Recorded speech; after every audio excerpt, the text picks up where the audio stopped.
Hello' আমাৰ ভাই বন্ধুসকল, আপোনালোকে ভালে আছে? ময়ো ভালে আছোঁ। চাওঁ, এইটো মিক্সাৰ মেচিনৰ বাতি ভাল কৰা। বাতিটো বেয়া হ'লে কেনেকৈ ভাল কৰে সেইটো আপোনালোকে চাই থাকক। মই কাম কৰি থাকোঁ আৰু কামটো ভাল লাগিলে লাইক, শ্বেয়াৰ, ফ'ল', ছাবস্ক্ৰাইব কৰিব ৰিকুৱেষ্ট কৰি কৈ আছোঁ। একদম চাওক, ইমান ধুনীয়া কৰি কাম কৰি দেখাই দিম মই। এইটো মিক্সাৰ মেচিনৰ বাতি ভাল কৰা কাম কৰি আৰু মানে চলাই দিম। কামটো ক্লিয়াৰ হ'ল না নাই এইখিনিয়ে আশা থাকিলে আপোনালোকৰ ওচৰত। আৰু মোৰ ভিডিঅ'টো সদায় লাইক, শ্বেয়াৰ, ফ'ল', ছাবস্ক্ৰাইব কৰি দিব ৰিকুৱেষ্ট থাকিল।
যিবিলাক বেয়া হৈছিল বদলাই ভাল কৰি দিলোঁ। এইবাৰ মেচিনটো ভাল কৰি চলে না নাই, ডিষ্টাৰ্ব কৰে নেকি এইবাৰ মই চাই দিম। আপোনালোকে চাই থাকিব দয়া কৰি।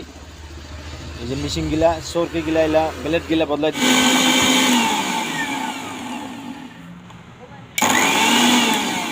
ধন্যবাদ।